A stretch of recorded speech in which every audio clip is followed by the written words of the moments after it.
지난 시간에 목장교회는 무엇인가에 대해서 첫 번째 시간을 했죠. 제목이 혹시 생각나시나요? 제목. 질문을 하지 말라고 자꾸 하는데 제목 지난 시간에 그러니까 뭐 예배는 안 참석하지 않으셨지만 이 정도로 이렇게 딱 주부를 가지고 공부하셔가지고 그래서 가정 같은 교회, 교회 같은 가정 이렇게 제목을 따라하고 계시네요. 아주 훌륭하십니다. 네. 마이너스 점수를 다시 보고시켜드리도록 그렇게 하겠습니다. 네. 거기서 서로 나눈 가운데 신학자들이 말하는 교회에 4대 기능이 있다. 뭐 이렇게 얘기를 했죠. 생각나세요? 교회에 4대 기능이 있다. 그렇죠? 네. 교회가 하는 것이 첫 번째 제일 중요한 게 뭐다? 예배. 그 다음에 두 번째 봉사. 세 번째 친교. 네 번째 전도 선교. 이게 흔히들이 신학자들이 말하는 교회의 4가지 큰 기능입니다. 4대 기능이라고 하죠. 그런데 목장교회를 설명을 할 때는 새의 독수리 날개 같은 양날개 교회라는 말씀을 드렸죠. 그래서 한쪽 날개는 어떤 기능을 하냐면 이렇게 전체 교인들이 다 모여서 드리는 예배 중심의 그 교회를 우리는 큰 교회다라고 얘기하고 한쪽 날개의 기능을 담당하는 것이에요. 그래서 큰 교회의 기능에서 예배가 참석하는 비율이 얼마다? 최소한 51% 이상입니다. 그러니까 예배 기능이 교회에서는 상당히 큰 기능을 가지고 있습니다. 그 중에 프로테지를 정확히 나눌 수는 없지만 49%를 이제 또 3개로 나누어서 전도 선교,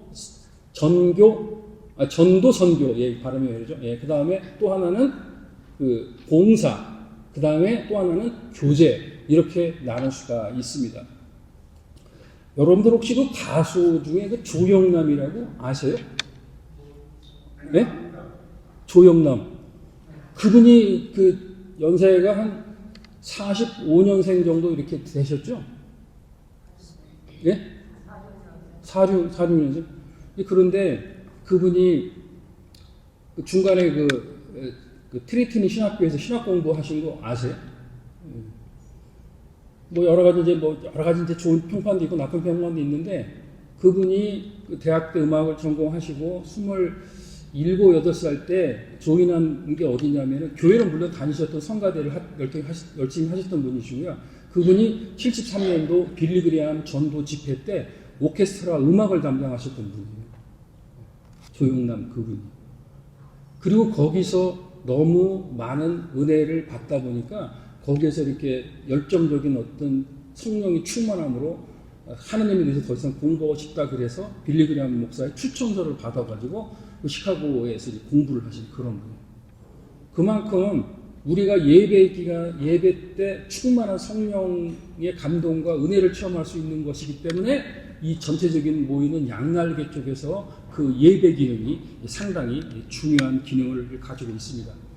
그런데 이제 목장교회에서 우리가 목장교회로 이렇게 전환을 해서 8명에서 10명 정도 이렇게 그룹이 생기게 되면 거기서 중요한 부분은 뭐냐면 예배 기능이 10%, 봉사의 기능이 10%, 전도 선교의 기능이 10%, 그 나머지 70%는 뭐가 되죠? 교제의 기능이 큰 거예요. 교제.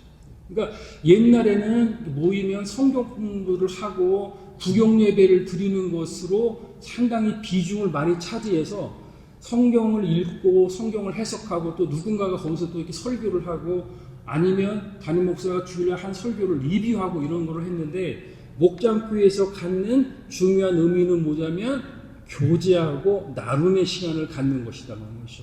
프로테지가 얼마? 70% 이상. 이 차이가 있는 것이에요.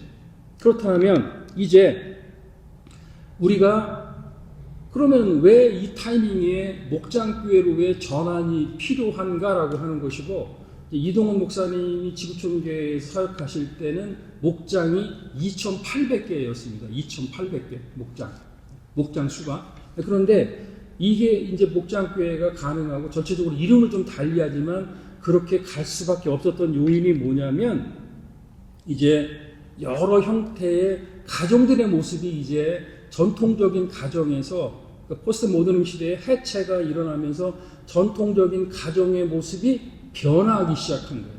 변화. 그래서 가정이 어떤 모습을 띠고 있죠? 제일 지금 첫 번째로 되고 있는 가정의 특징이 6가지가 있는데요. 그 중에서 가정에 보면은 둘이 결혼을 해서 부부가 있는데 자녀가 없는 가정이 많아요. 자녀. 그 지금 우리 한국 같은 경우에는 0.6, 두 사람이죠. 남자 여자가 합쳐서 최소한 2명인데 두 사람이 합쳤는데 한 사람 1도 안 되고 0.6인가 7인가로 나와 있는 거죠. 그래서 이렇게 되면 나라가 안 되니까 하나를 낳으면 1억까지도 준다고 하는데 이런 얘기가 지금 나오고 있는 거죠. 그만큼 이제 그 가정에 자녀가 없는 가정이 많은 가정의 특징인데 이게 이제 자녀가 없는 거는 뭐 그렇다 치더라도 두 사람이 이제 맞벌이 형태로 나가서 같이 이제 여자분들도 일을 하게 되는데 일을 하게 되면 집에 가정이 없으니까 어떤 현상이 있냐면 직장에 뭐가 있냐면 직장 아내가 있고 직장 남편이 있고 그러니까 집에서 만나는 진짜 아내 남편이 있는데 직장 가면 또 직장에서 만나는 사람이 자기 아내 역할 남편 역할을 해요. 이거에 전통 가정이 무너지는 아주 위험한 그 현상을 나타나고 있고요. 그 다음 두 번째 뭐냐면 펫족이라 그래서 이제 혼자 살면서 외롭고 힘드니까 뭐를 많이 두냐면 이렇게 그 반려동물을 많이 두는 거죠. 그 이유는 뭐냐면 외롭고 얘기를 나눌 사람이 없고 반려동물을 두면 어떤 장점이 있습니까? 왜 집에서 강아지를 키우시고 고양이 키우시는 거예요? 네? 반겨주고. 그럼 오장님 나왔다 들어오면 안 반겨주세요? 오 원사님은?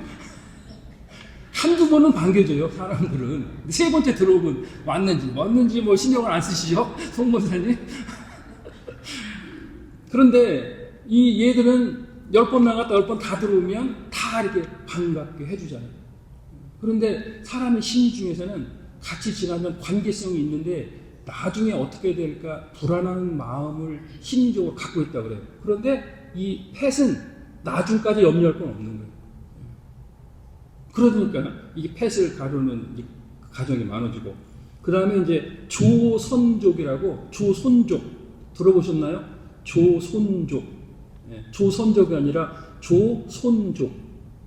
그러니까 엄마 아빠가 애를 낳아도 그 엄마 아빠의 손에 의해서 아이들이 길러지는 것이 아니라 대개 보면 이제 할머니 할아버지들이 건강하게 연세를 드시고 좀 이렇게 오래 사시니까 손자하고 그 할아버지 할머니 그러니까 조자가 할아버지 조자에다가 손자를 써가지고 조손 할아버지 할머니하고 손자 손녀가 같이 사는 이 비율도 상당히 지금 많이 늘어나고 있는 거죠. 이민가정도 마찬가지고. 네, 그리고 네 번째 나타나는 게 뭐냐면 이제 그 나홀로 가정 혼자 가정을 이루는 거예요. 이미 나홀로 가정이 한국에서는 50%가 넘어갔다고 하는 통계가 나왔다고 하는 것이죠. 나홀로 가정. 그 다음에 또 다문화 가정이라는 게 있습니다. 다문화 가정이라고 하는 거는 여러분들도 이제 많이 알고 계시는 거지만 이중 문화권이 합쳐가지고 가정을 이루는 그런 형태를 나타나는 것이에요. 그런데 이 다문화 가정이 이제 어떤 좋은 장점도 있는데 어떤 어려움이 있냐면 사람들은 어떤 집단적 원형으로 자기가 태어나면서부터 가졌던 것을 추구하는 경향이 있는데 너무 극단적인 비유이지만 소하고 사자하고 서로 사랑을 했어요. 소하고 사자하고. 그래서 결혼을 했단 말이에요. 그러니까 사랑해서 결혼했으니까 소는 자기가 풀을 좋아하니까 풀을 막 뜯어다가 사자한테 갖다 줘. 먹으라고. 사자는 자기가 소를 너무 좋아하니까 사랑해서 바깥에 나가서 닥치는 대로 고기를 잡아다가 갖다가 소한테 갖다 줘. 그런데 막상 먹을 때가 되다 보면 소는 고기를 먹어요, 못 먹어요? 못 먹고, 그리고 또 사자는 풀을 먹어요, 못 먹어요?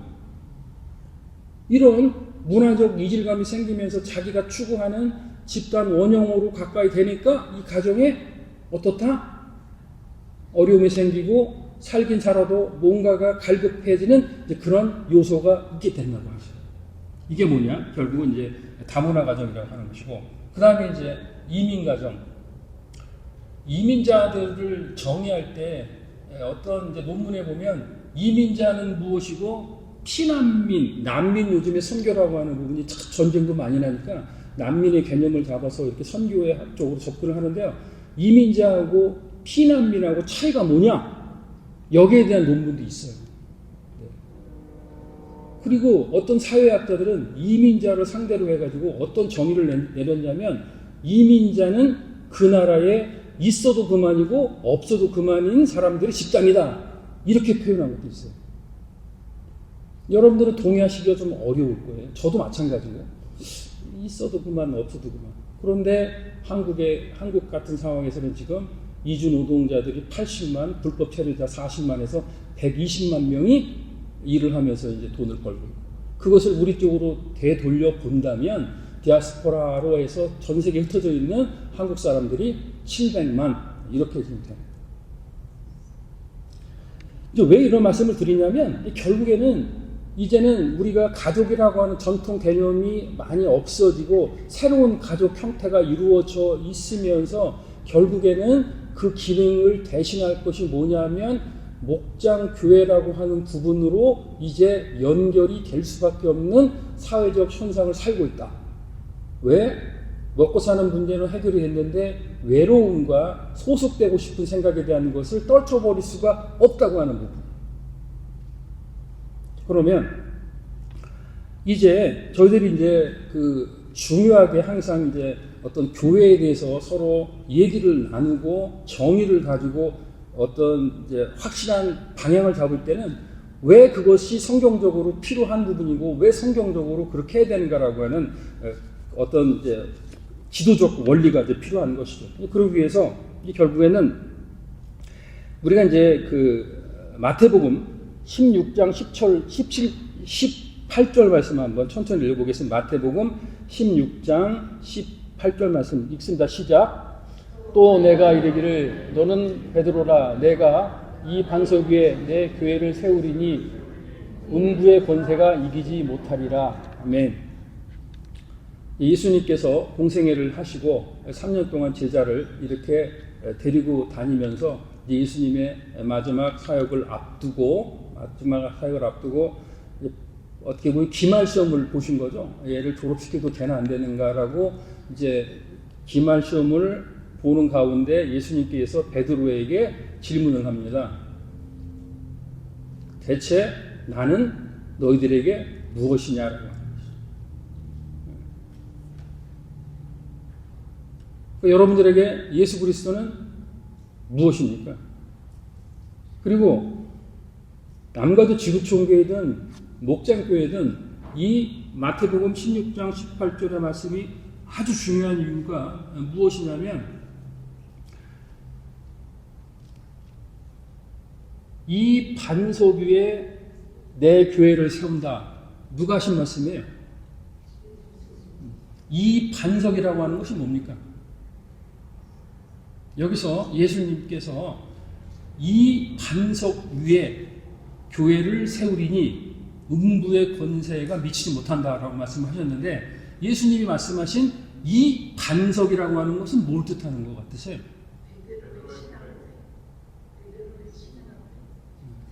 다른 분은 베드로의 신의 모각이라는 말씀을 한번 나눴고, 예, 다른 분은 정확한 말씀을 해주셨는데 그게 이제 뭐냐면 마태복음 16장 15절로 16절 다음 말씀 한번 보시겠습니다. 천천히 읽습니다. 시작. 이르시되 너희는 나를 누구라 하느냐? 시몬 베드로가 대답하여 이르되 주는 그리스도시요 살아계신 하나님의 아들이시니이다. 아멘. 그러니까 주는 그리스도시요 살아계신 하나님의 아들이라고 하는 그 신앙 고백을 이제 반석이라고 그렇게 말씀을 하는 거예요. 그러니까 여러분들은 이 신앙 고백이 있으셔요? 네? 그리스도가 뭡니까?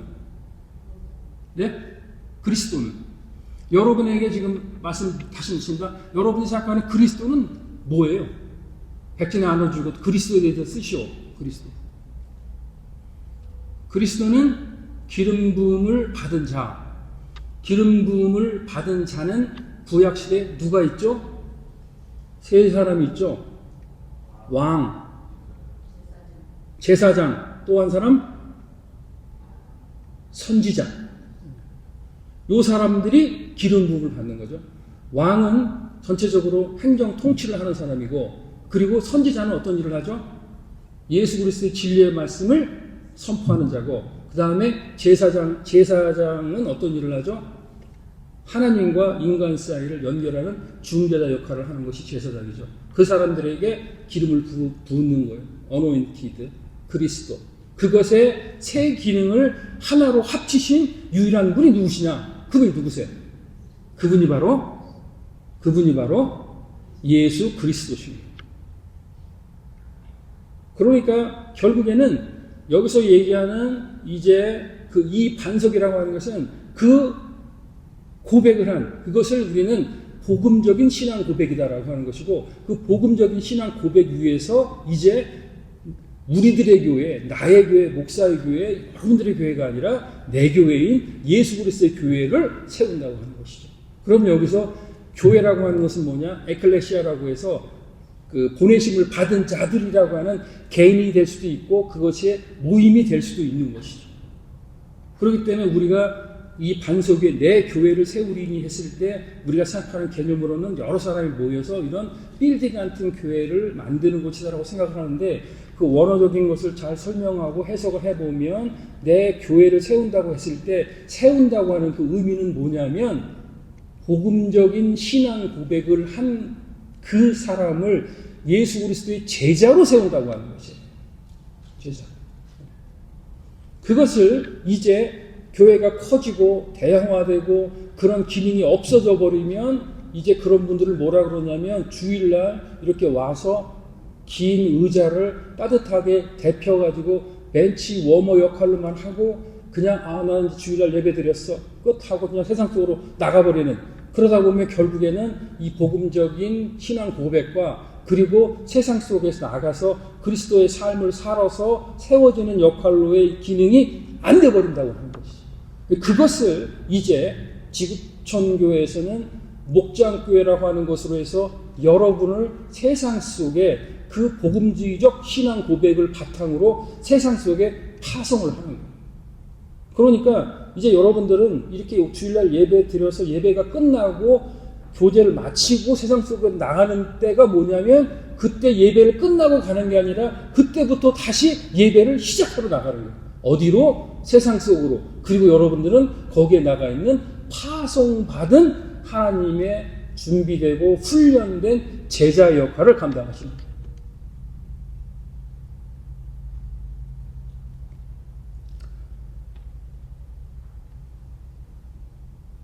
목장교회가 추구하는 중요한 이제 비전이 있습니다. 4가지가 있는데요. 그 4가지를 간략하게 말씀을 드릴게요.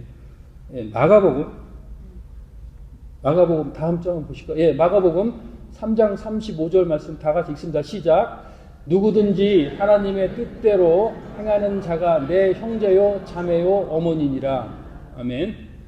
그래서 이 목장교회의 특징은 뭐냐면 확장된 가족이에요. 확장된 가족. 그러니까 지금 우리가 말할 때 사이칼라지컬 측면에서 심리학으로 말할 때 원가족이라고 하는 얘기를 써요. 아버지, 어머니, 누님, 형, 나랑 같이 이렇게 엄마, 아빠하고 연결되는 거. 이것이 이제 원가족이고, 그런데 우리는 그런 원가족이 아니더라도 이미 마가복음에서 말씀하시더니 누구든지 아버지 하나님이 같으면 형제요 자매고 어머니다라고 하는 말씀으로 어떤 말씀을 주시냐면 이제 확장된 가족이다라고 하는 것이죠. 여러분들이 죄송합니다만 이제 천국 환송 예배를 하시게 된다. 한국에 있는 분들은 못 옵니다. 많이. 근데 여기 계신 분들은 천국 환송할 때 마지막까지 가서 하나님의 그 영혼을 받아주셔서 감사하다고 같이 예배 드리시는 분이에요. 확장된 가족이라고 하는 것이죠. 그래서 이 사람들의 마음속에 이제 핵가족화되고 그렇게 좁혀지는 가운데 확장된 가족의 개념을 갖고 있는 것이죠. 그리고 두 번째로 목장교회에 추구하는 비전은 뭐냐면, 이제 지난 시간에 설명드렸다시피 성경을 읽고 예배를 집전하고 하는 것이 성직자들의 역할이었단 말이에요. 그러나 신약 시대에는 이제 그런 중간자의 역할을 하기도 하지만 내가 직접 전신자 제사장화 해가지고 내가 직접 하나님께 나가서 예배드리고 기도드릴 수 있다고 하는 것이죠. 그 기능을 평신도 사역자들이 그 기능을 담당을 하는 거예요. 그래서 그걸 뭐 예배로 생각하셔서 길게 기도하고 길게 말씀 전하고 길게 이렇게 한다고 생각하시는데 그렇지 않고 그 기능은 10% 미만이기 때문에 형태는 갖고 있지만 이렇게 연결해주는 역할만 담당하실 수도 있는 것이고, 그리고 워싱턴 지구촌교회나 아니면 셀처치로 하는 가족교회에서는 어떤 기능까지 부여되냐면 그 셀이라고 하고 목장이라고 하는데 거기에서 어떤 분이 이제 장례가 생기면 목자에게 장례를 하라고까지도 이렇게 하기도 하고 하죠. 그러니까 너무 이제 거기에 대해서 여러 논란이 있는데 이제 그런 것까지 나가는 겁니다. 그래서 이제 목장교회의 비전은 확장된 가족이라는 개념, 그리고 두 번째는 뭐냐면 만인 제사장. 만인 제사장이라는 말을 침례교에서는 전신자라는 표현으로 바꿨습니다. 그래서 전신자 제사장 교회로 하는 표현을 갖게 되죠. 이제 그리고 말씀드린 중요한 것이 뭐냐면 코이노니아 교회다. 코이노니아가 뭐죠? 코이노니아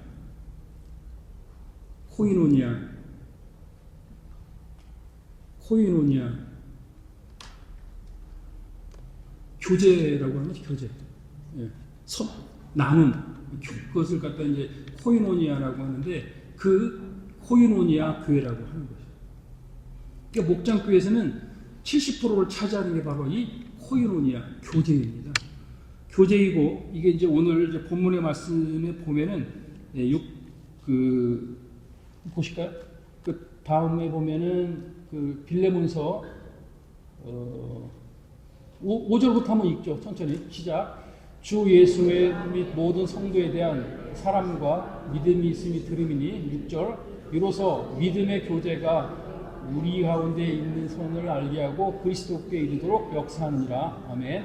여기서 내 믿음의 교제가 라고 되어 있는데 지금 그 NIV 영어 성경에는 이 교제라고 하는 그 말을 쉐어링이라고 이렇게 표현을 해놨어요. 쉐어링. 그러니까 이제 목장교회에서는 뭐를 하냐면은 서로 이제 어떤 교제를 하고 나눔을 하는데, 교제라고 하는 것은 뭐냐면 교제한다. 예전에 뭐 이성 교제한다. 뭐 이런 얘기 많이 써보셨죠? 그것은 사람과 사람이 서로 사귀는 것을 그 교제라고 해요. 그런데 이제 우리가 이렇게 보면 집단화되고 도시화되고 현대화되면 겉으로는 잘 지냅니다. 겉으로는 잘 지내고 아무 문제가 없고 나이스하게 모여서 쫙 흩어진다고 생각하는데, 그러니까 그 사람에 대해서 잘 몰라요. 기도 제목도 내놓고 받기가 어려워요. 물론 여러 가지 경험이 있어서 너무 또 이렇게 그런 게 준비 안 된 가운데서 이렇게 자기 모든 것을 내놓으면 또 그것이 어떤 문제가 되고 좀 복잡해지는 그런 경향은 있을 수 있어요. 그런데 궁극적인 건 뭐냐면 내가 일생에 오면서 정말 힘들었던 것, 아직도 이해가 안 되는 것, 내놓고 싶은 것, 답답한 것, 이런 것을 나눌 수 있는 나눔의 장이 필요한 거예요. 여러분들 고슴도치 잘 아시죠? 고슴도치 진짜 보신 분 있으세요? 실제로? 크지는 않죠. 고슴도치는 때로 안 몰려다녀요. 때로. 혼자 다녀요. 왜 그럴까요? 예? 그런데 고슴도치도 혼자 다니다가 어떤 순간이 되면 외로워서 같이 있고 싶어진대요. 고슴도치가. 그럼 이제 고슴도치도 이제 가다가 몇 마리 합쳐지겠죠? 그럼 반가워가지고 서로 막 같이 이제 껴안고 막 논대. 그럼 어떻게 돼요? 찔리기도 하고 찔리기도 하는 거예요. 그러면 그 우리가 이제 고슴도치 이렇게 보면 바늘 같은 거는요, 이렇게 끝이 이렇게 그냥 밋밋해가지고 들어갈 때 따끔하지만 뺄 때는 그냥 싹 빠지잖아요. 낚싯바늘 훌크처럼 끝에 이렇게 꺾어지면 들어갔다 못 뺍니다, 이거. 근데 이제 고슴도치 그 가시가 그렇다는 거예요. 들어가면은 쏙 안 빠져.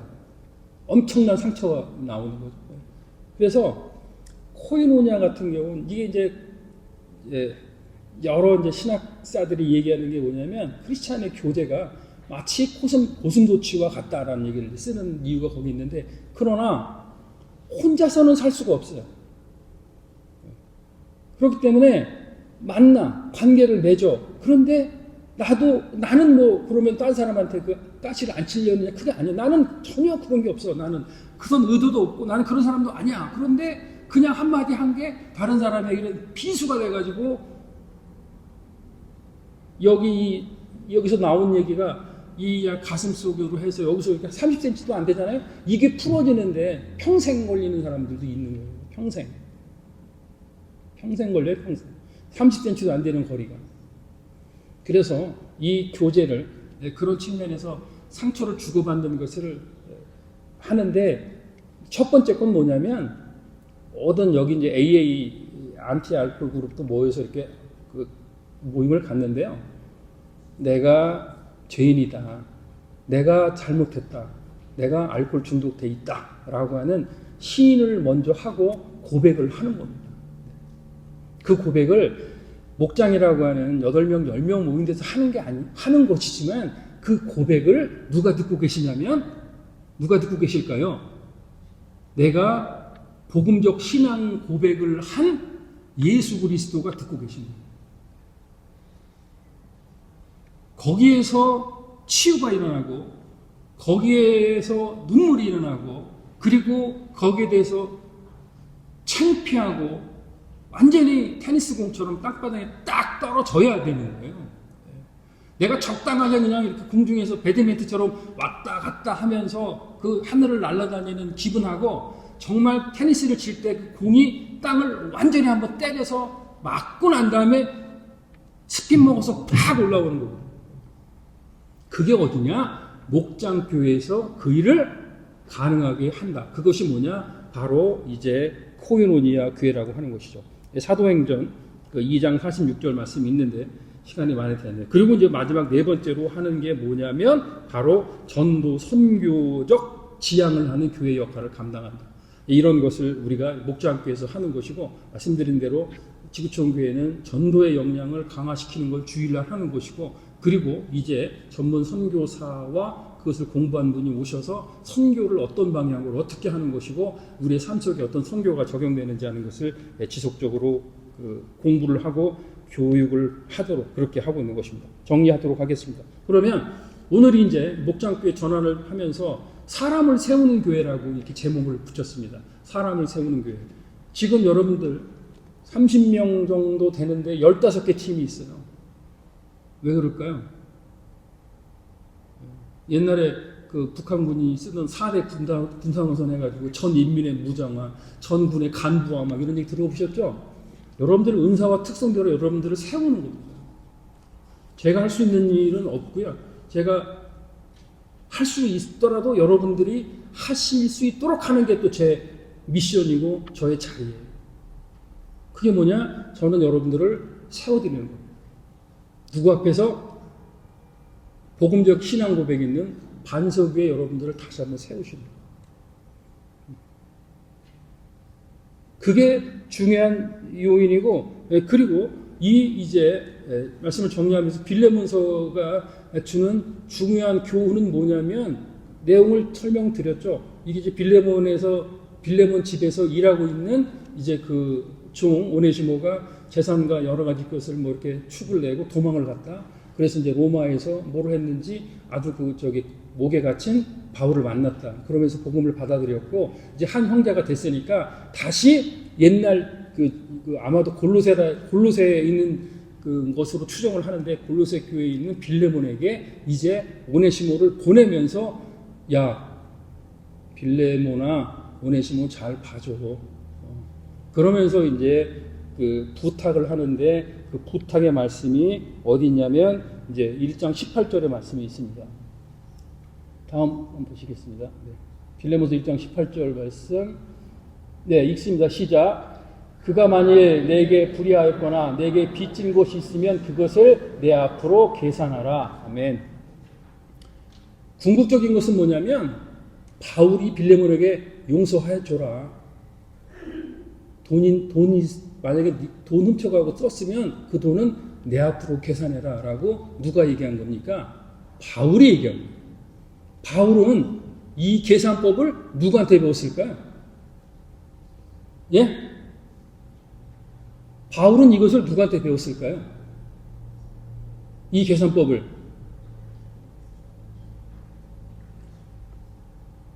상징적인 날짜이긴 하지만 3월 29일 날 그 성금요일 굿 프라이데이 때 9시에 달리셔서 오후 3시에 돌아가시는데, 돌아가시 직전에 예수님께서 가상 7원이라고 쭉 말씀하셨죠. 예, 뭐 여러 가지 말씀하셨는데 그 중에 예수님께서 테텔레스타이라고 하는 말씀을 하셨어요.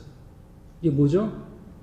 이제 내가 다 페이 오프했다. 집 살 때 몰개지 받았는데 마지막 360번째 것까지 다 내가 페이해서 제로 나와서 타이틀 넘어오는 것을 다 갚았다라고 얘기해요. 그래서 우리가 살아난 것이기 때문에 빌레몬, 너도 내가 너한테 복음을 전해줬잖아. 그래서 지금 예수 그리스도를 믿고 너희 집에서 가정교회 하잖아. 그러니까 가족이 되려고 하면 다른 집 애들이 우리 집에 와서 뭐 부시고 깨고 돈 훔쳐가고 말 안 듣고 하면 다른 집 애 같으면 경찰에 신고해서 잡아가게 하지만, 내 가족, 내 자식, 내 딸, 내 아들들이 와서 부시고 깨고 훔쳐가고 말 안 듣고 100번, 1000번을 해도 부모들은 다음부터 하지 마! 세면 한 대 때리고 마는 거지 더 이상 벌을 주지 않는 거거든요. 그렇듯이 예수님이 그렇게 하신 것처럼 십자가에서 모든 것을 다 이루시고 다 갚아주셨기 때문에 너도 그런 빚진 자가 나도 빚진 자니까 돈은 내가 필요하면 줘. 그런데 오네시모를 어떻게 해줘? 용서해줘라고. 빌레몬서가 갖는 특징적인 게 뭐냐면, 가정교회를 설명하기도 하지만 나하고 관계된 나의 가족과 확장된 가족이랑 연결되는 것을 어떻게 하라고요? 어떻게 하라고요? 용서해주라는 거예요.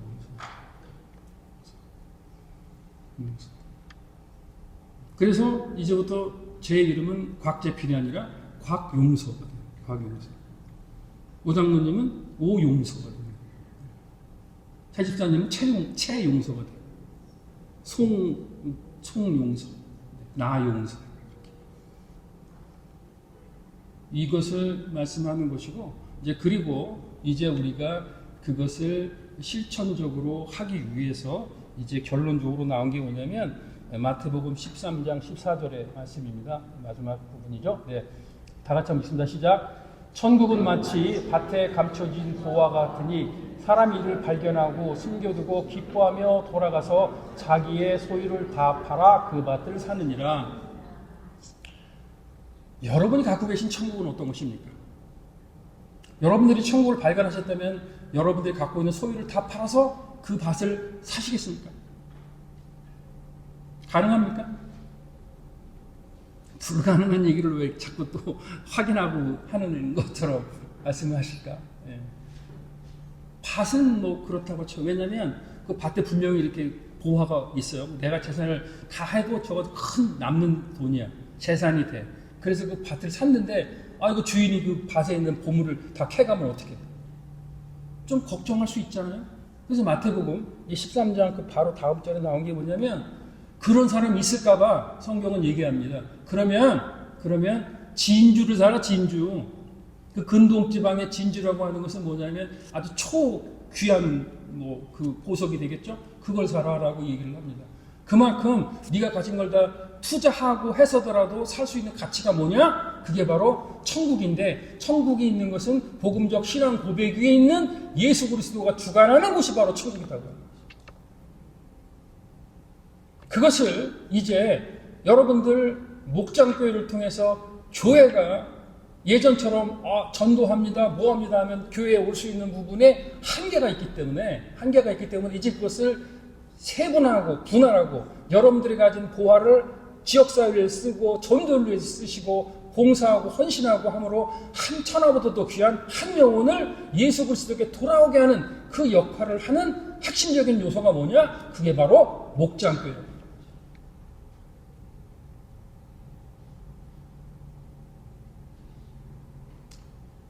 여러분들이 가지신 모든 것을 버리심으로, 던지심으로 상실되는 것이 아니라 예수님께서 더 큰 보화로, 더 큰 은혜로, 더 큰 감동으로, 더 큰 축복으로 채워주시니, 이것이 성경에서 말하고 있는 크고 놀라운 비밀인 것입니다.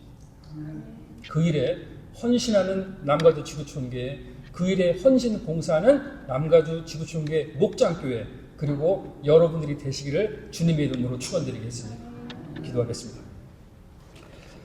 참 좋으신 아버지 하나님, 감사합니다. 지난 2주간 동안 목장교회가 어떤 것인지, 목장교회가 우리가 어떻게 나가야 될 것인지 서로 상고하고 하나님 말씀을 들었습니다.